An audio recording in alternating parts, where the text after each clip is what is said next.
사랑하는 초업제육의 성도 여러분, 유튜브 시청자, 구독자 여러분 반갑습니다. 김정비 목사입니다. 간밤에도 평안히 잘 주무셨습니까? 오늘은 2024년 11월 22일 금요일 아침입니다. 오늘도 주 안에서 복된 날 되시기를 주의 이름으로 축원드리겠습니다. 제가 기도하고 오늘의 말씀 묵상을 시작합니다. 하나님 아버지 감사합니다. 간밤에도 지켜주시고 또 오늘이란 날을 귀한 선물로 우리에게 주시니 감사합니다. 아버지 하나님, 오늘 하루도 우리에게 주어졌으니 최선을 다해 살게 하시고 주의 뜻을 이루며 하나님의 영광 위에 살아가는 저희들이 다 되게 하여 주옵소서. 주께서 우리와 함께 하실 줄로 믿습니다. 영광 받아 주옵소서. 감사드리옵고 예수님 이름으로 간절히 기도하옵나이다. 아멘. 네, 오늘 함께 말씀 묵상의 본문은 역대하 9장 13절에서 끝절인 31절까지 다 보도록 하겠습니다. 제가 읽어드리겠습니다. 솔로몬의 세금의 무게가 금 666달란트요. 그 외에 또 무역상과 객상들이 가져온 것이 있고 아라비아 왕들과 그 나라 방백들도 금과 은을 솔로몬에게 가져온지라. 솔로몬 왕이 쳐서 들인 금으로 큰 방패 200개를 만들었으니 방패 하나에 든 금이 600세겔이며 또 쳐서 들인 금으로 작은 방패 300개를 만들었으니 방패 하나에 든 금이 300세겔이라.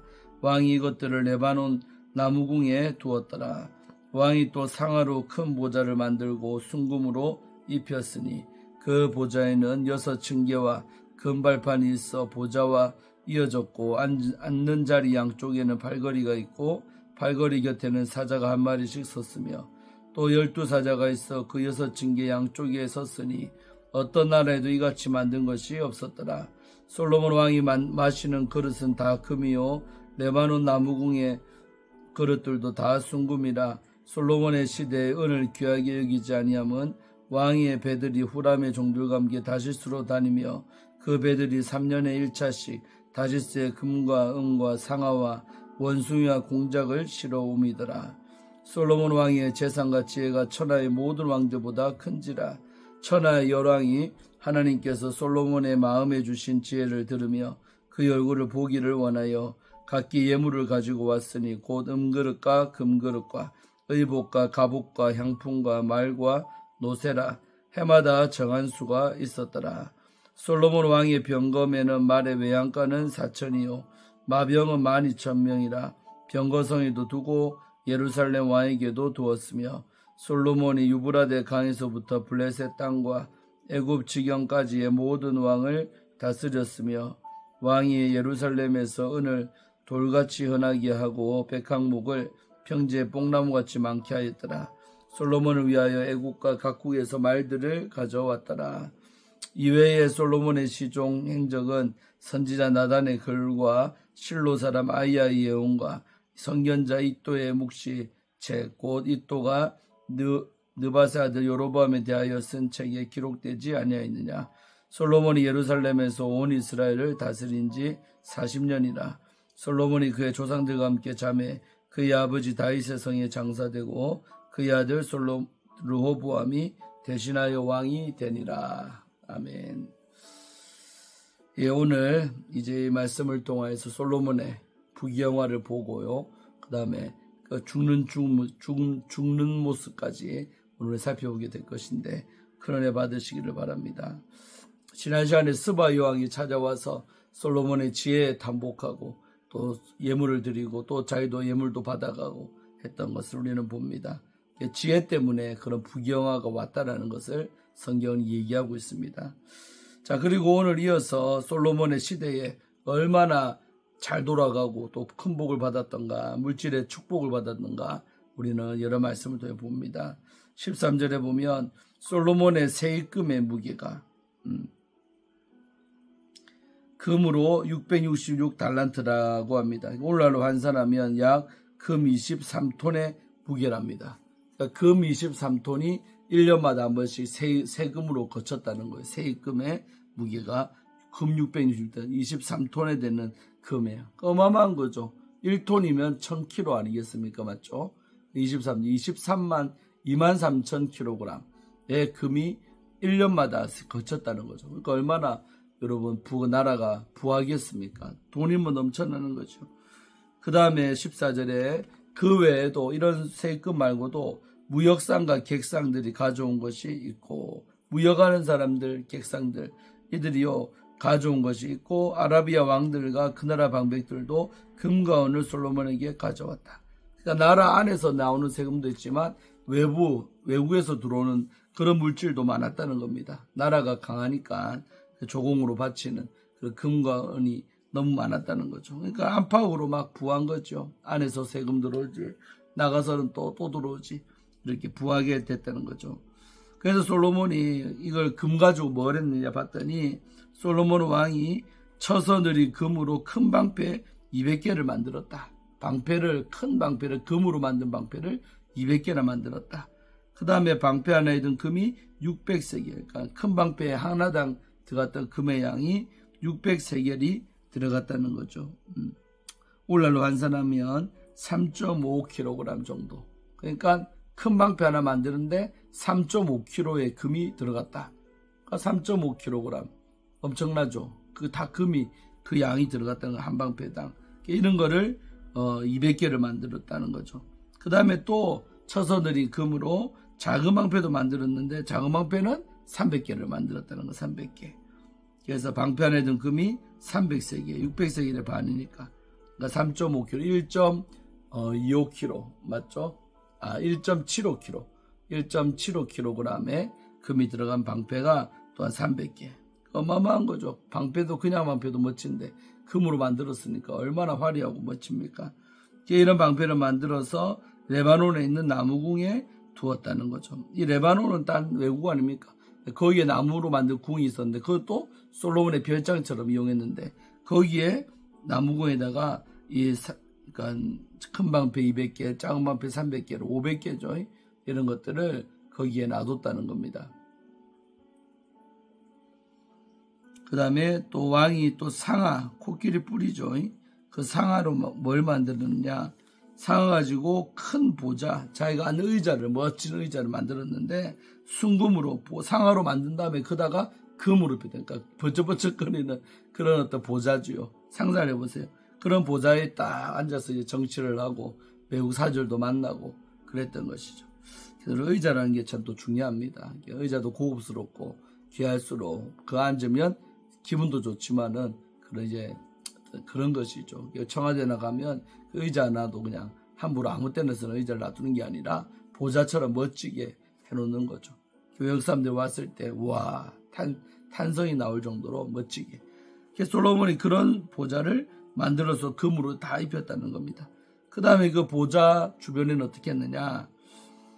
6 계단을 딱 만들고, 그 다음에 금 발판이 있었다. 발판도 금이 돼요.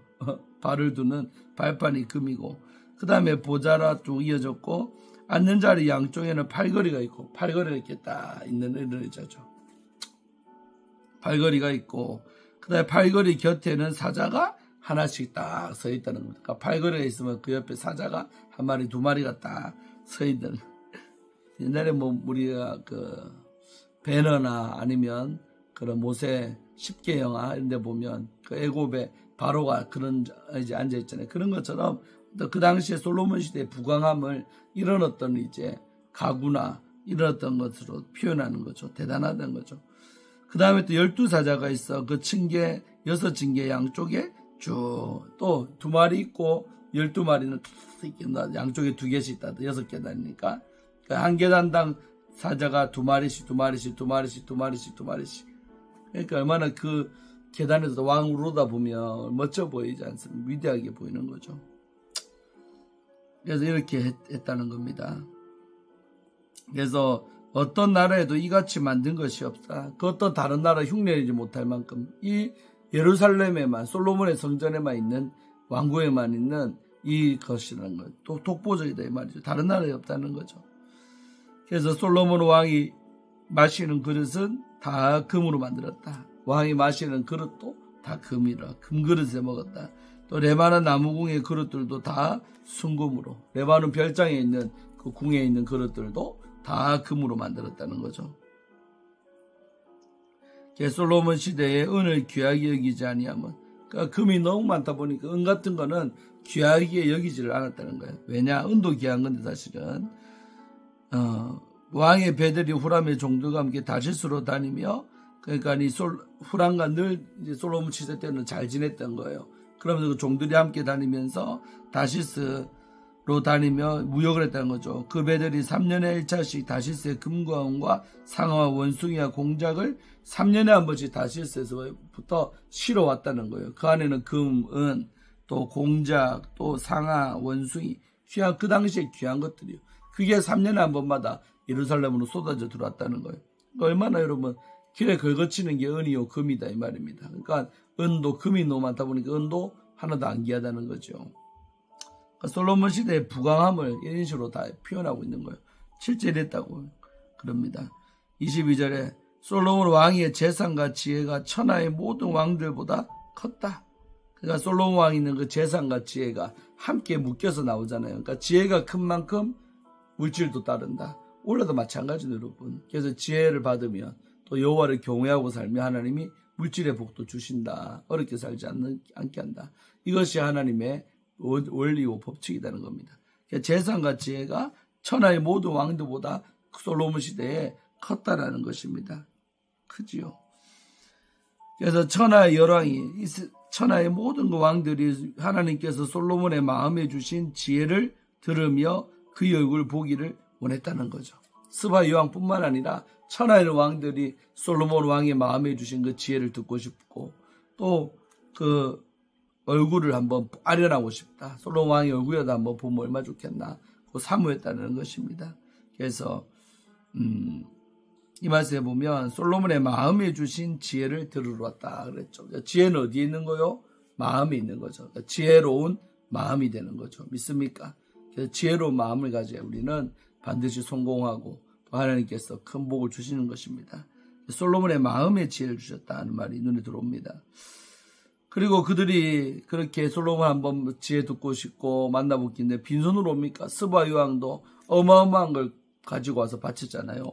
그러자 빈손으로 오지 않습니다. 보기 원해서 각기 예물을 가지고 왔다. 솔로몬에게 예물 가지고 왔다는 거예요. 예물 가지고 왔으니 곧 은그릇과 금그릇과 의복, 갑옷, 향품, 말과 노새 해마다 정한 수가 있었더라. 그들아 만나러 오면 해마다 정해진 그런 물품을 가지고 와서 드리면서 얼굴 한번 보고 왔다는 거죠. 얼마나 솔로몬이 대단하지 않습니까? 한번 만나려고 그러는 거예요. 그래서 25절 또 군사력도 또 얘기하죠. 솔로몬의 병거매는 말의 외양간이 4천이다. 그러니까 병거에 들어가는, 병거가 이제 끄는 건데 그 끄는 말들의 외양간이 4천이야. 4천마리라는 거지. 외양간이 4천이요. 마병은 12,000명의 기병을 갖고 있어요. 12,000명의.